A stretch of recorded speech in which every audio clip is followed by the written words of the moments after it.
My title is The Current Energy and Climate Problems That We Can Change for a Better Future. The energy crisis today has been a growing issue for years. These energy problems span across many countries around the world. This article from National Grid explains, in quotations, energy has been around since the dawn of time. The first source of energy was the sun, as it provided heat and light during the day. People rose and slept with the light, relied on wood and dung burning for heat, and water power to generate basic meals. End quotation. The use of energy has always been a growing problem due to the overuse of resources like water. So the simple way of restoring a balance is to find a reusable resource that can be functional for many years to come.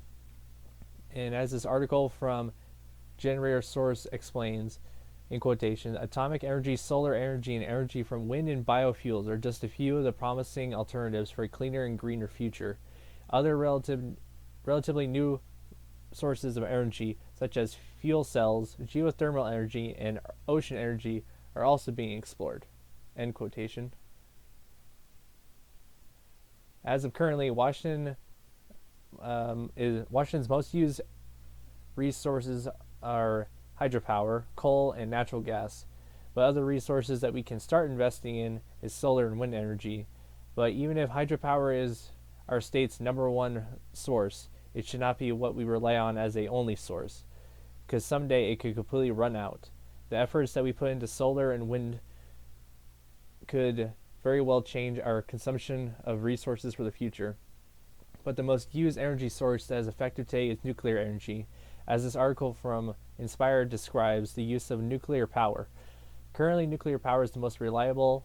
It has supplied the U.S. with well over 20% of our yearly power needs for the last 30 years. Nuclear power plants have the ability to produce power during 93% of the year, which is more than 2 times more reliable than natural gas and coal, and 2.5 to 3.5 times more reliable than wind and solar energy.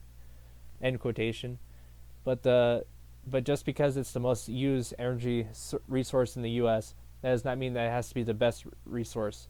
The problems with nuclear energy are nuclear waste, nuclear proliferation, national security, accidents, cancer risks, energy production, not enough sites, costs, competition against renewables, and the energy dependence for poor countries.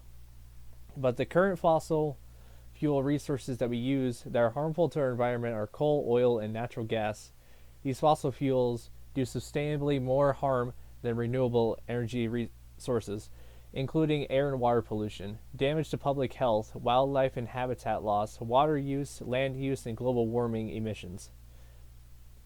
The Energy Policy Act that was created back in 2005 by President George W. Bush, it was created to address energy production in the United States, which includes energy efficiency, renewable energy, oil and gas, coal, tribal energy, nuclear matters and security, vehicles and motor fuels, including ethanol, hydrogen, electricity, energy tax incentives, hydropower and geothermal energy, and climate change technology.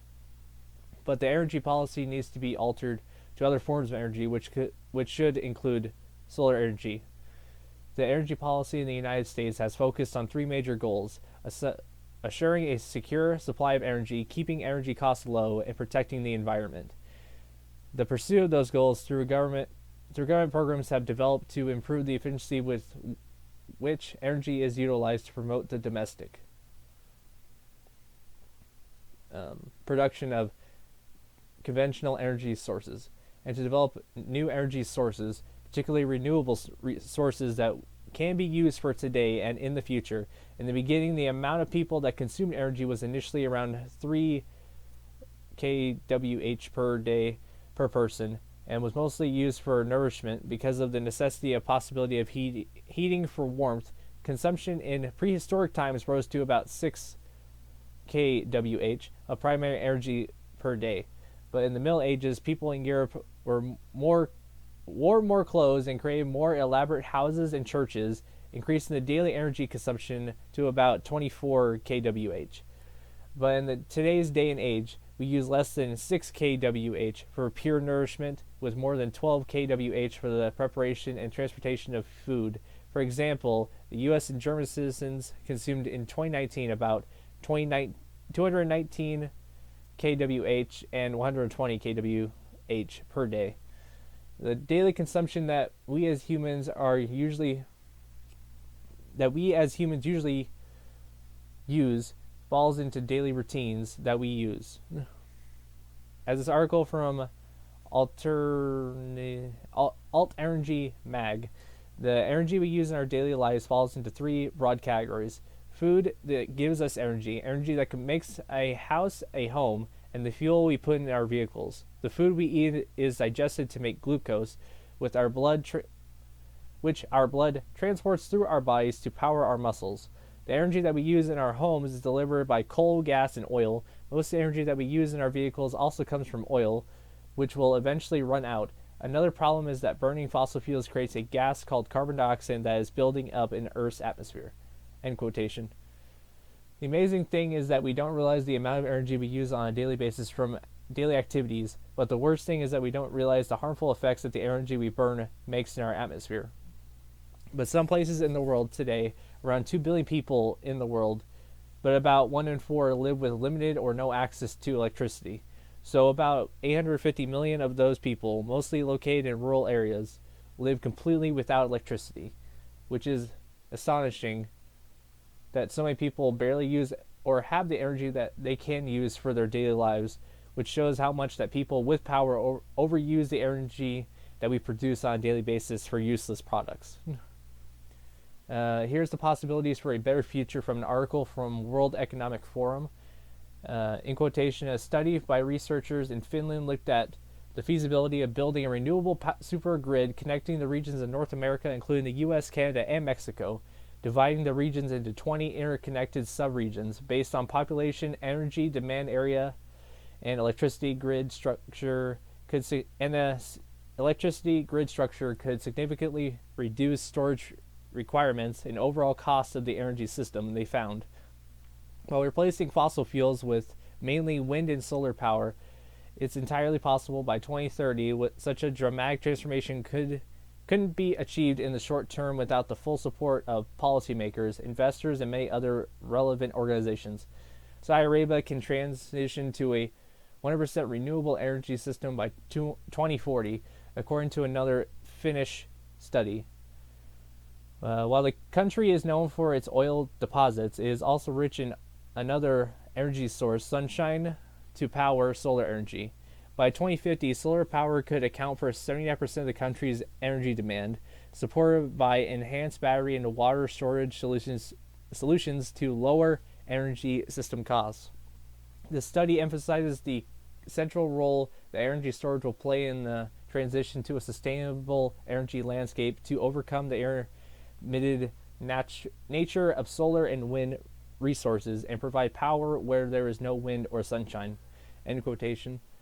The possibilities are open to many advances for a better future that will shape the next 30 years of my lifetime and my kids' lifetimes. But today, we spend about $1.6 trillion in the electricity industry, and it could be as high as $10 trillion in the overall energy industry. This is due to the greater decentralization towards the edge of our power grids, and in a vast array of mobile electricity devices drawn from renewable sources. As the demand shifts these energy services, the business models of the past will no longer be suit. But we as a society believe in entities other than specialist power corporations will find ways to provide these decentralized services in conjunction with the core business.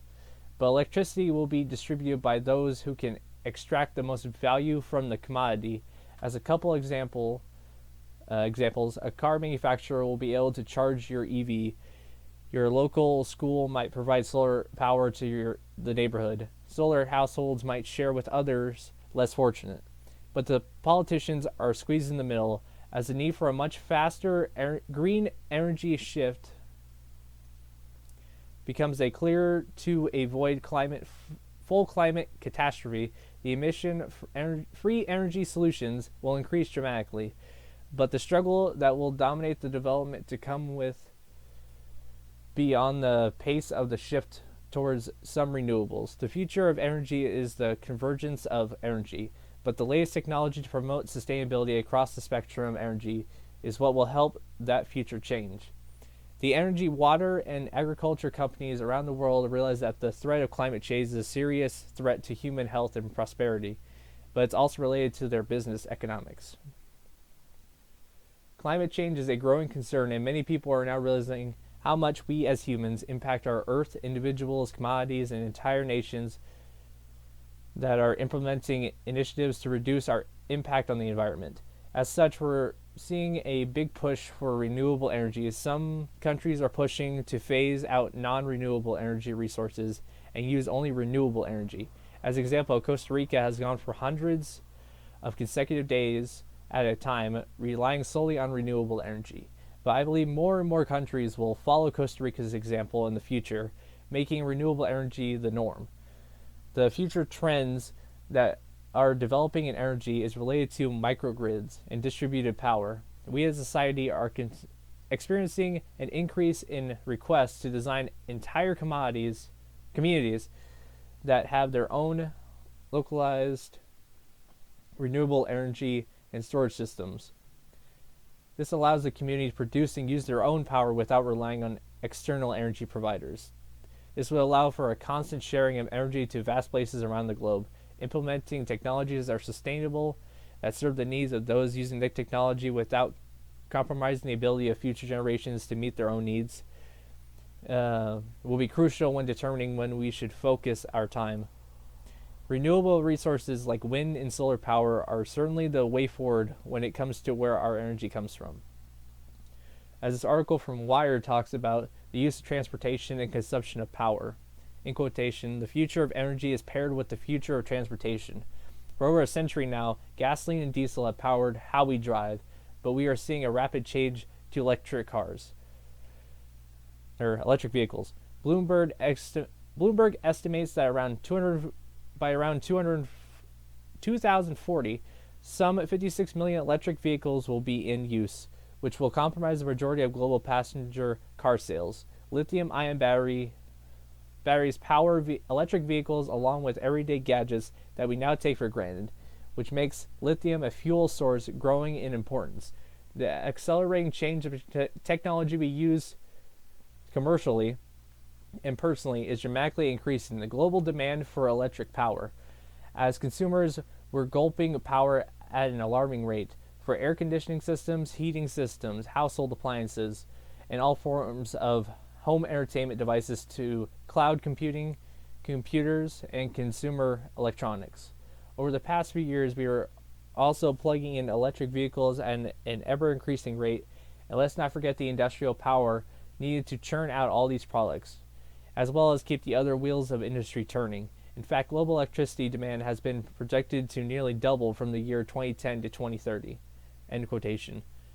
But the world is completely ready for a better future through sustainable and clean resources. So if we just group as a whole community, then we can create energies like solar, wind, geothermal, for example. Then we can create a better and longer lasting world to live on well after we have passed away for our children and our grandchildren. End of paper.